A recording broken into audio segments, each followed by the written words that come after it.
This presentation is brought to you by the Zach Ross Foundation, a global philanthropic organization with a focus on poverty, education, and mental health.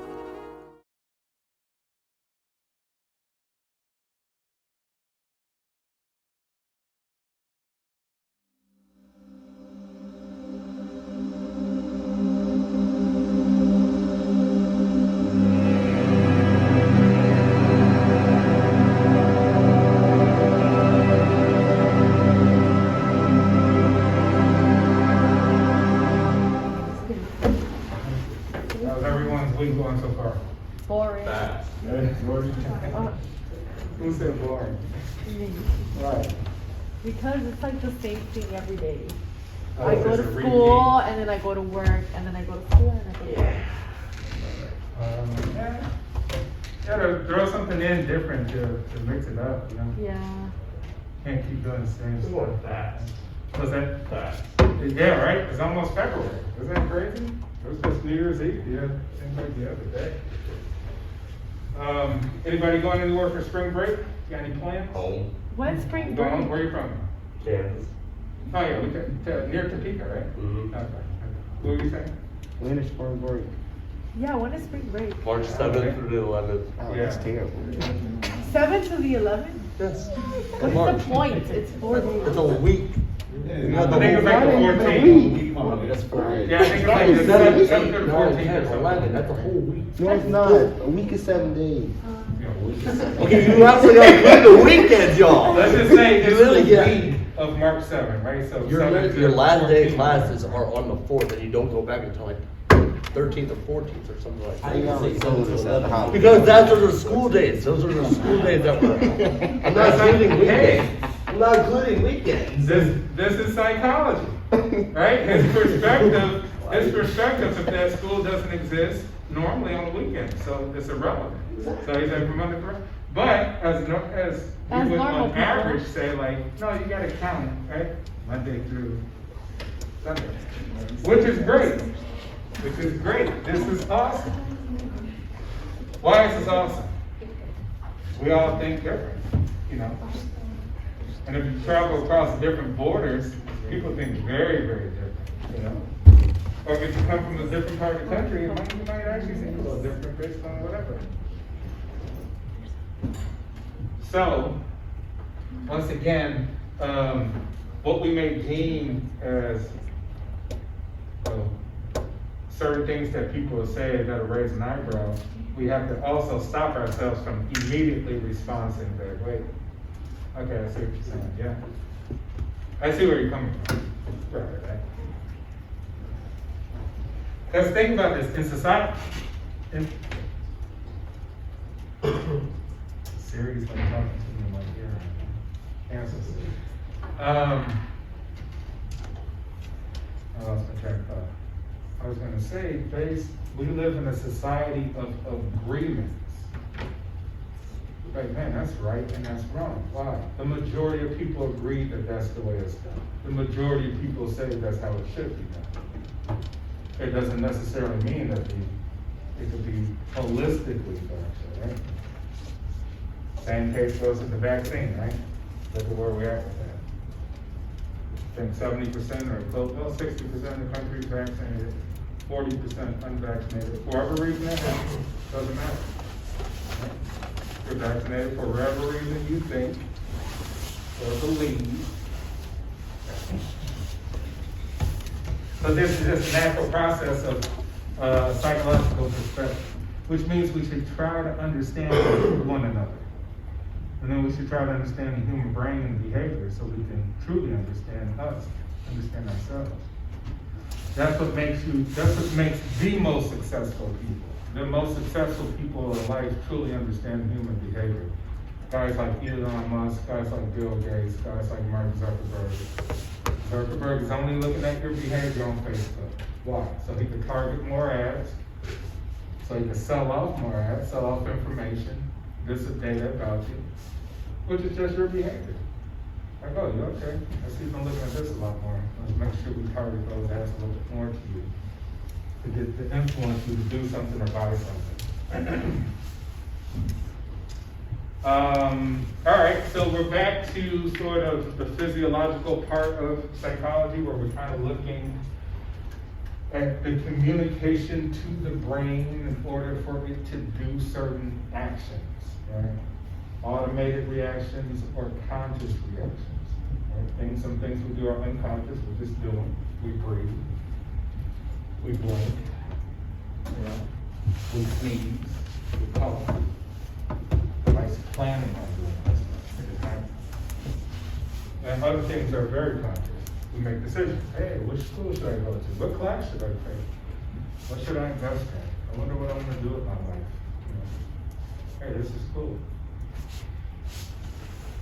And then beyond that, we may have some conscious past the actual time. That's called self-reflection.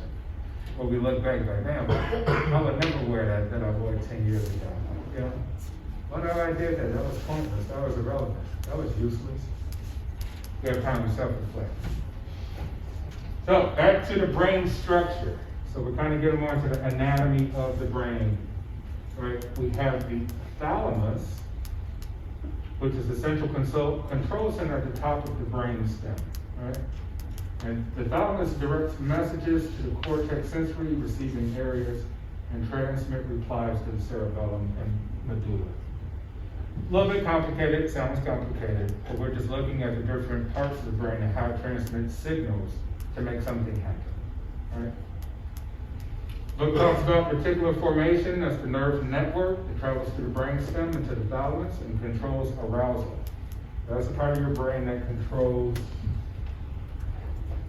an arousal response. Right? And when you get aroused, you get all these chemicals pumping inside of you, right, to make things happen. Right? Your body chemistry changes, it alters. You get a different frame and state of mind because of this. The cerebellum, which I'm pretty sure everyone's heard of before, is called the little brain, and that's at the brainstem rear. And that processes sensory input, it coordinates voluntary movement. Cerebellum coordinates things that you voluntarily want to do, move your arms, legs, play sports. Output of balance, so people who play sports or do gymnastics, cerebellum is the central control center, and enables nonverbal learning and memory.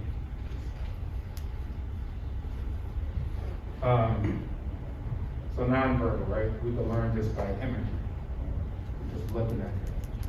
Taking things in from our eyes, we're receiving this information, we're like, oh, okay. We're observing what we're seeing through our eyes, and we're trying to make sense of it. So we're learning just through things that are not auditory or spoken. It also works on memory.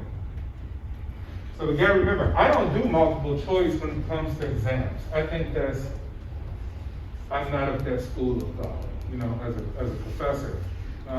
Because I've been a student, I'm like, okay, some people have better memories than others, Some people who are autistic sometimes have what is known as eidetic memory, which is they could look at the Sistine Chapel, go back home and literally draw it exactly like they saw it. They draw it freehand. You're like, I can't do that. Yeah. Average person couldn't do that. Right? So some people can read an entire book and regurgitate page 36, paragraph 4. Other people, it takes a lot more time. That doesn't mean that these people are geniuses. They may not be able to tie their own shoes. Right? So it's a different type of learning.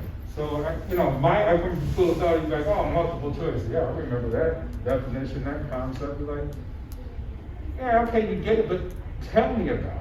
Out of your own brain. What does your brain say about this concept, this thing? Right? I just regurgitate what the book says. That's pointless. That's a waste of your money, if you ask me. Because that's the same thing you did in high school and grade school. Right? Check A, the definition. What is the correct one? And I'm not knocking it. I think it should lead up to this, right? I think you go through grammar school and high school, you should probably need to do that because you probably still can't really perceive how to express yourself about certain things, concepts, definitions. You just wanna, you just done what the author said the definition of it is. But as you come now to this point in your life, you have to do more scholarly thinking, I presume, I hypothesize, right? That's how you should be talking. Not just regurgitating, the author said this and that, that's. But you should be saying you should be connecting things that you read about, And that's why I say this is important because it connects to every part of your life. It connects to economics, it connects to other fields, right? It connects to sports, it connects to everything. Now you may think you're like, well, how's that really connect?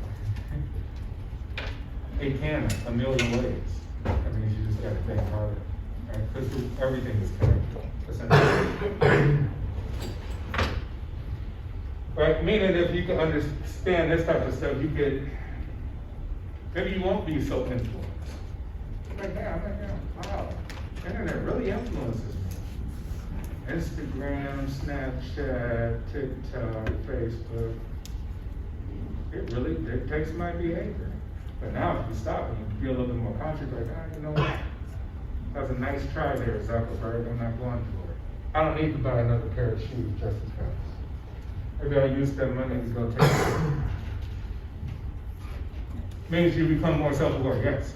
So our exams are gonna be based on book material, the notes we take in class, and it's gonna be like not multiple choice?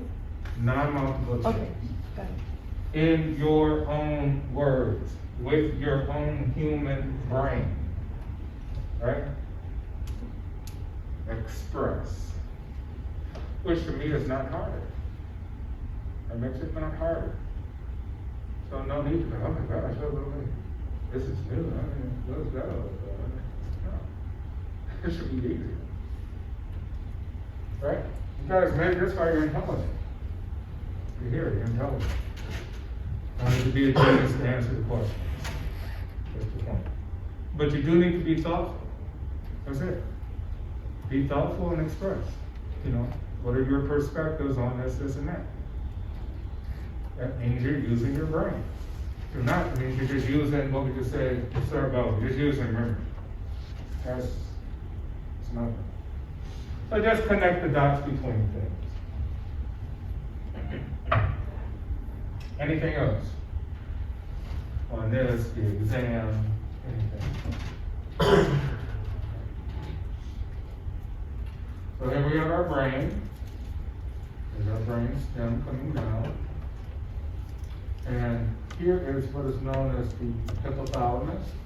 Here's the pituitary gland, which we talked about last time, which controls a lot of hormones. It actually helps you grow, right? We said people like Shaq probably have a very large pituitary gland compared to the average person. Your amygdala, located right above the brainstem. Your hippocampus is right there. So this is known as the limbic system or the neural system. It's located between the cerebral hemispheres. This is inside between the two spheres of your brain. That's what is right there in that core. This area regulates emotions and drives. What drives you to do something, what force your action.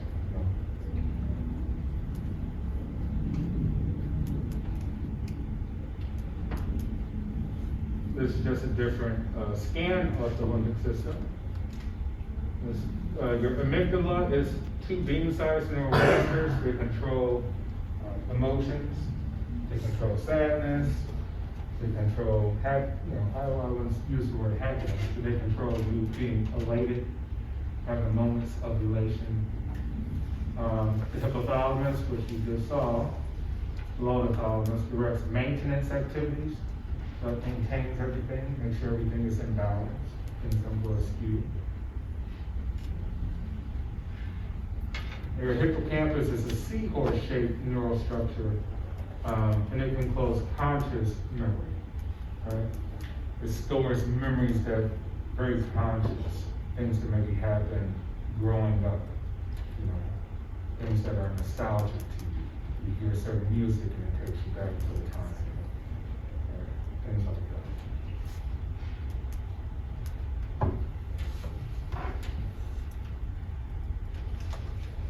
And this is just basically showing you just from a different angle, right? It shows the two spheres here. So Maplelow said link to emotion, hippocampus, consciousness, all there in the center, right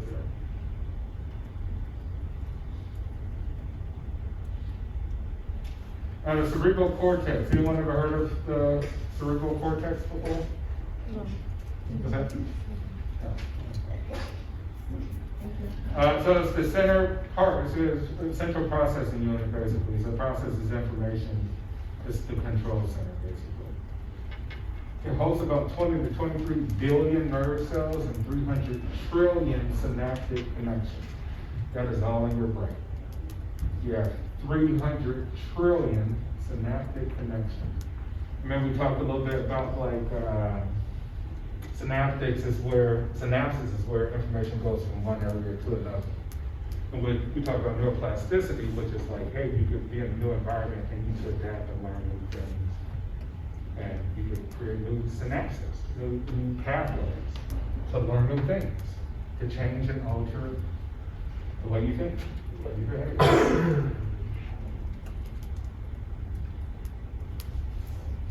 And the cerebral hemispheres are paired and covered with intricate fabric of interconnected neural cells. And the cortex of each hemisphere is divided into 4 lobes separated by fissures, which are just splits. They're just kind of like a river, just breaks it up. I'm not going to get too in depth. Like say if we have the exam, you're not going to be, sort of reciting all these biological things. I don't think that's appropriate for this class, maybe a more advanced, but it's basic simple things, right? Your frontal lobe, it's at the front, right? Parietal, your temporal, so down your temples, occipital. So let's kind of know where things are, right? Displacement of things. And that way you could, if you could read a simple article about something like, oh man, someone faced a head injury here, most likely they might suffer some sort of issue dealing with that part of the brain. That part of the brain may impact that part of their behavior or learning ability or what have you. Motor functions, functions to actually physically control your body, your movement. You have the motor cortex, that's the rear frontal lobes, control voluntary movement. We said that's particularly important for just like, walking and playing sports and jumping, things like that. And we won't have to go over the next.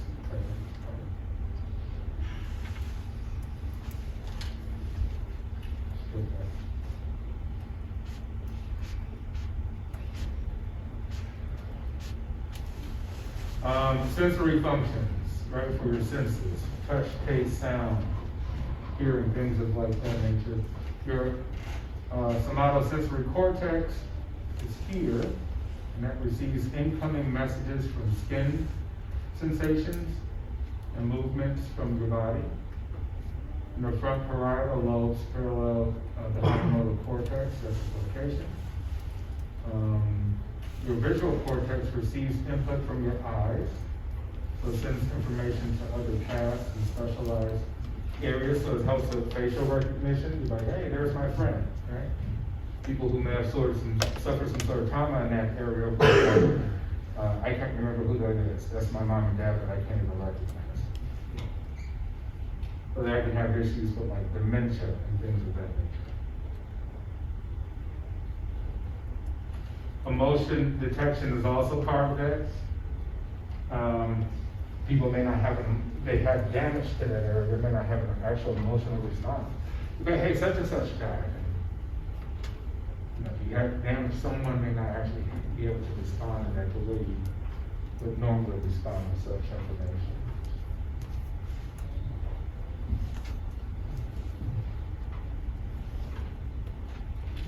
Auditory cortex, dealing with hearing, right here on this side near the ears. Your visual cortex is acting back.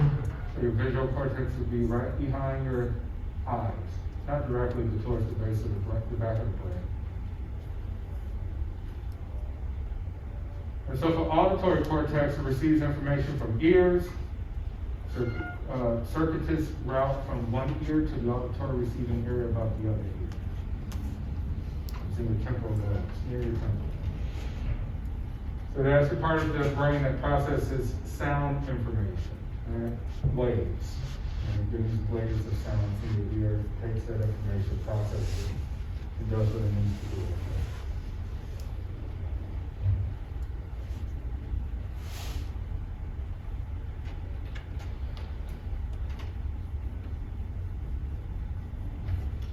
So some attributions for many brain damage effects, right? Severe brain and spinal cord neurons do not regenerate.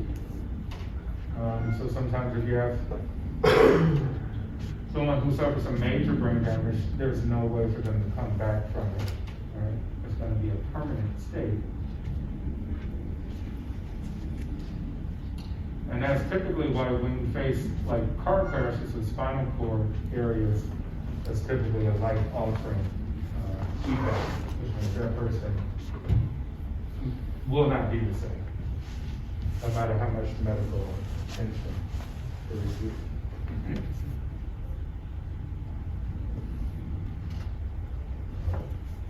Specific areas are pre-assigned for some brain functions.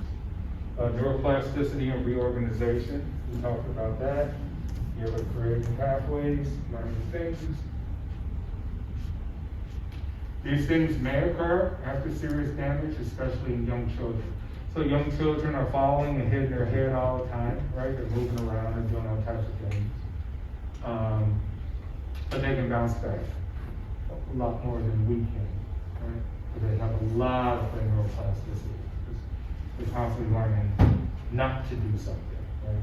Oh, that's hot, okay, I learned that, not to touch that.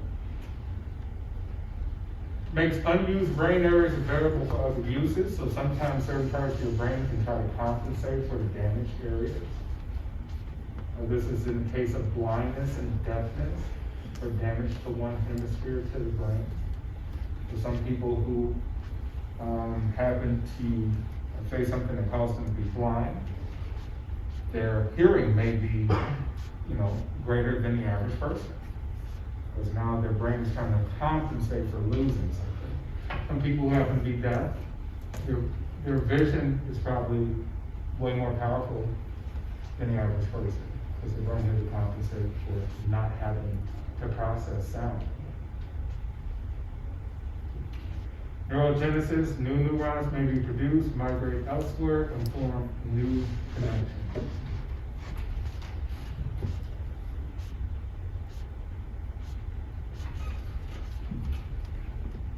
So the brain is divided, like you said, into two spheres, right? There's your left, there's your right. This one's talking about visual fields, right? The brain kind of does the opposite for each side, right? So this person's left eye is processing information in the visual field on the right side. This person, the same person, their right eye, through the optic nerve, are processing visual information on the left side, right? They cross, and not just like this. Your right eye is using this information and look at, no. The right eye is looking at this half of what's going on. The left eye is looking at this. And it merges that information together to make a full picture of what is happening.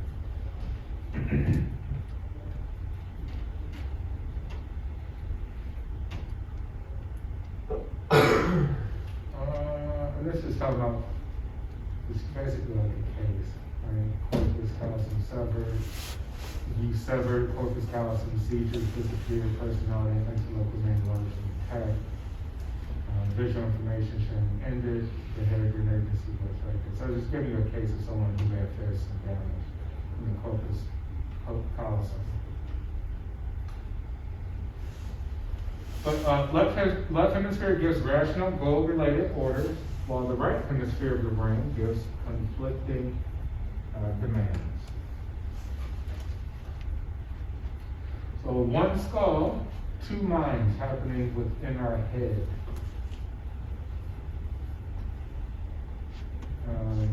This doesn't give calculated an explanation of what's happening.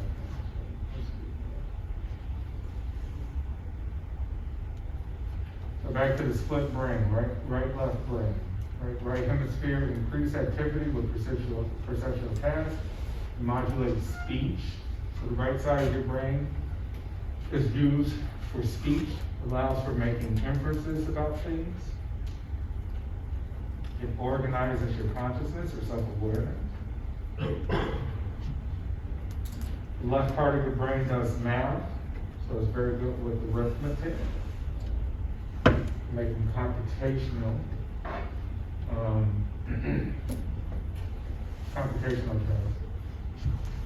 It has language control. And it responds very quickly. So overall, we have unified brains with specialized parts. The brain is one, but it's split in two. The left does different things, the right does different things. It brings it all together in the center to try to make sense of everything.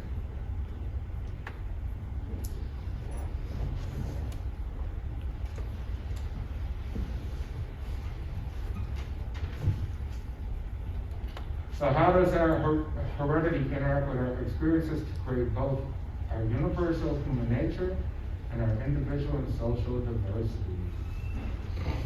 We talked before last week about genetics, how genetics influence who you are. Right, what are some things mom and dad had, or grandpa, grandma had, in their behavior, in their traits, in their lifetimes to affect who we are? And why we do what we do, behave the way we do, like what we like, things of that nature, right? When it talks about things like your environment. Your environment affects your genetics. Why? Because your body will adapt. People in cold climates may behave differently than people in warm climates. Their genes may alter over time and may pass down to their children.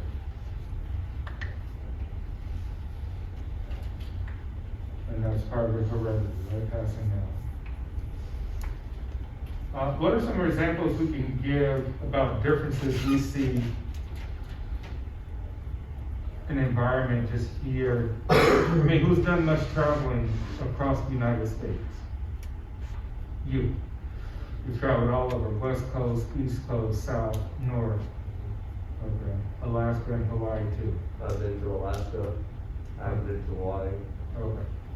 What are some of the differences you see in the people and how they behave from different parts of the country? Are we just talking about US, or are we talking about like Mexico and Canada? Let's start with the US first, then we'll go international. I see normally when I was in the West Coast, the East Coast part of the United States, like Washington DC and all that when I was younger, I saw a lot more, I guess you could say, polite people, I guess.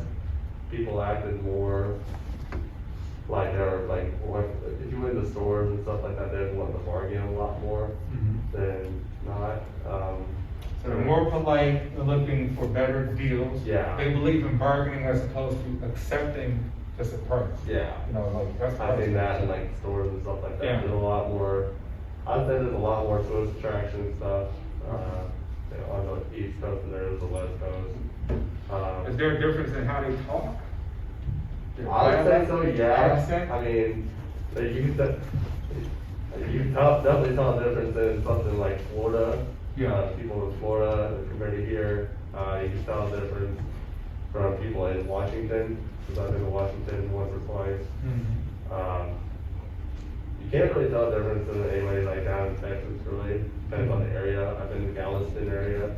They don't really talk that much different from what we do up here. South Dakota people, they talk somewhat different. They don't really talk that much different. Yeah, but I would say Minnesota and North Dakota, they. Yeah, I haven't been to Minnesota. I have not been to Minnesota before. I do want to go there. But And so we see that people just in our country, here in the United States, right?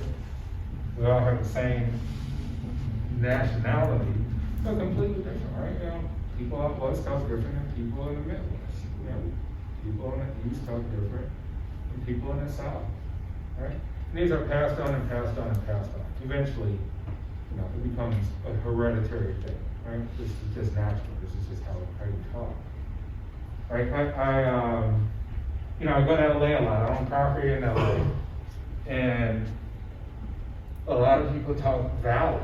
You know, there's like a lot of Valley girls out there, you know? Yeah. It's like, yeah, that was so great. You know, stuff like that. And that's just part of the environment there, right? There's, you know, we would see raising eyebrows, but that's just normal. But here in the Midwest, people can recognize, if we travel around the country, people say, oh, where are you from? They say Chicago, people are like, okay, yeah, that sounds like a Chicago accent. yeah. What about around the world? Who's done a lot of international travel? One, two. We'll come back to you, but we'll get to you. Yes. Where you I been? went to Belize. Belize. Okay, so right south of Mexico. Tell me about Belize.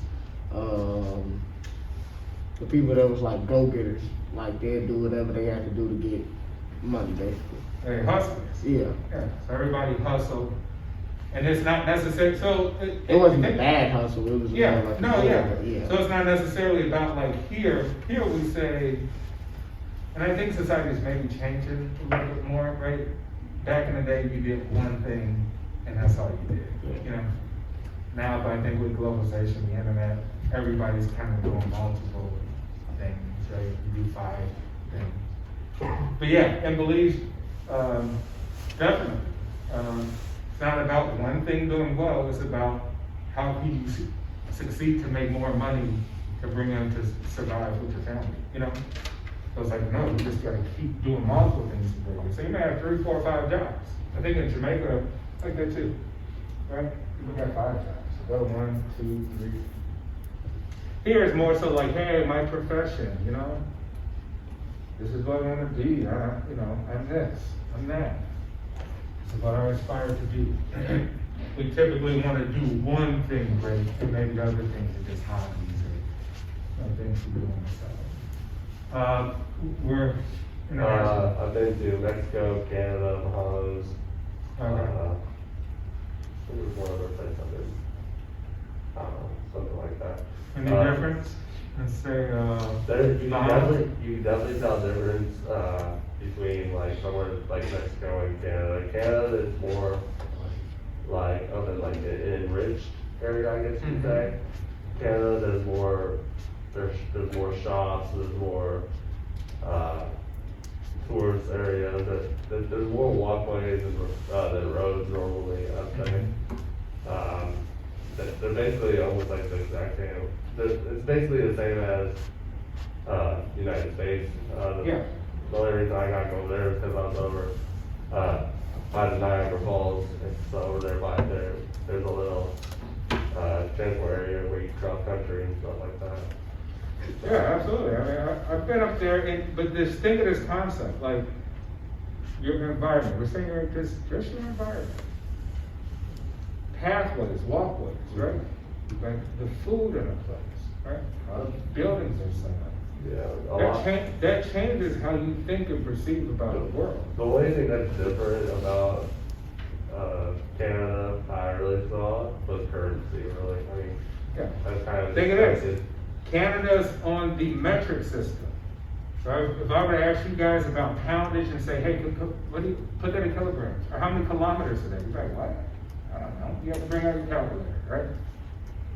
You can't do that. So I'm saying just even calculating basic arithmetic is different. Most around the world is metric. You know, America, as we do with everything, we want to be special, you know. Why? Because of our history, you know. Let's just say the Europeans created a lot of the systems, and we was like, hey, we want to do our own thing, create our own thing. Right? We have an international unit, that's an American unit. Inches, feet, right? We're not using meters, we're not using kilometers, you know? We have a yard, football field yard, it's not calculated in meters. But if you go to Europe and you look at soccer field and, you know, things are calculated. It also changes how people think about the world, you know? So you're like, hey, people think about a line different, you know? You think that you're processing different information, like, no, this looks like a foot. And someone else from the far right, like, no, it looks more like this. In terms of just calculating the length of something. So the environment we live in, although it may seem mundane, it seems like, oh, it's kind of the same. Like, no, it's extremely, extremely different. Different parts of the world, people walk a lot more. You know, in the South, people eat a lot more, right? There's a lot of more fat, things are made a lot. In other parts of the world, people eat extremely healthy. Yes?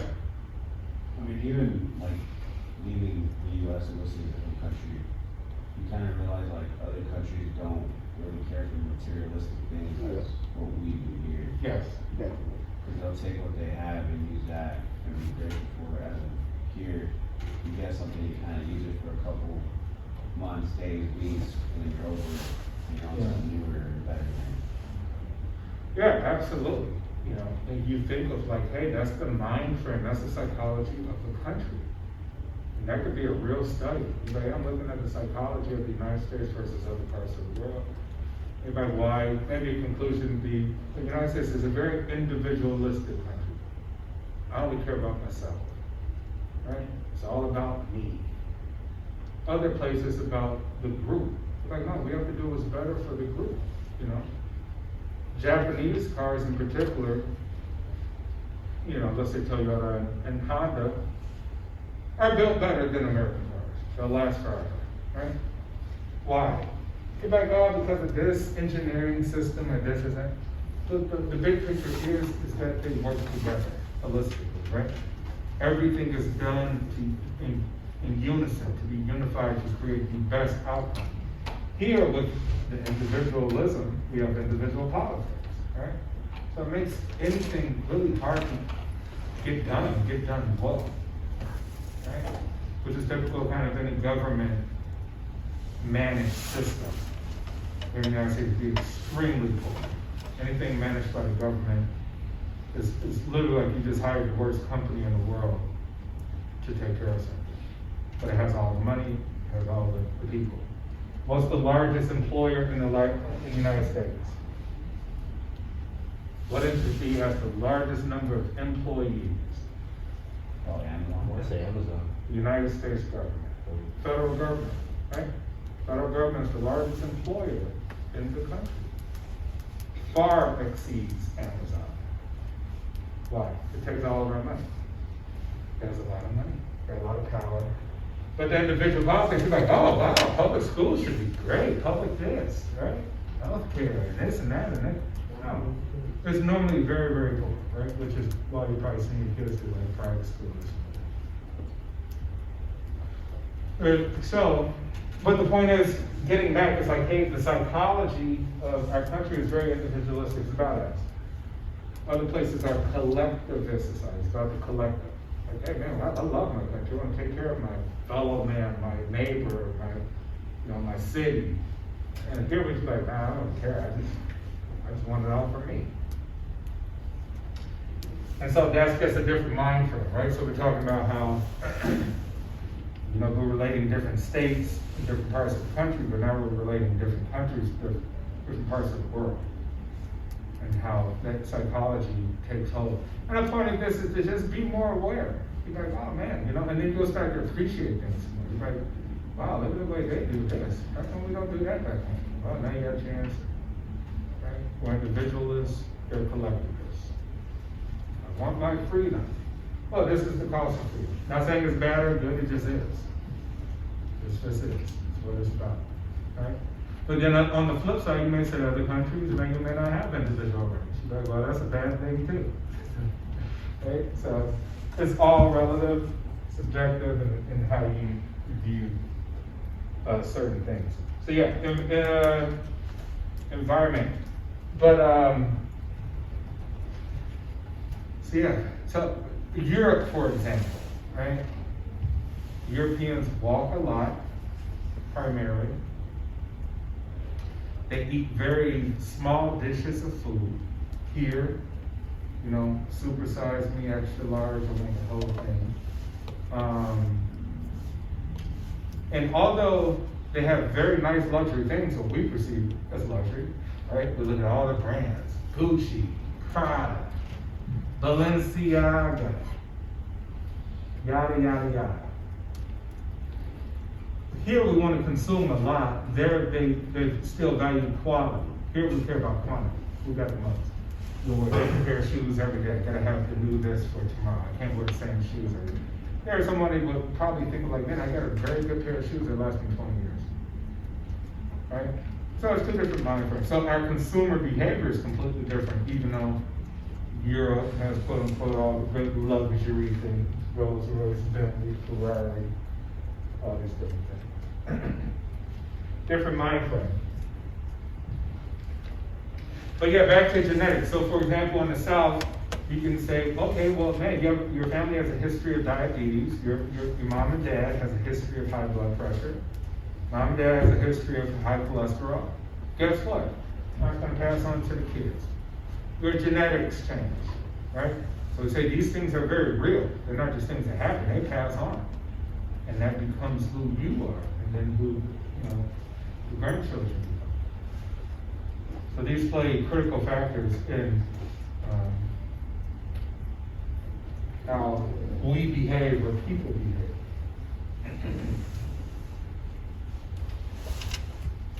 Who's here traveled to Europe? You been to Europe?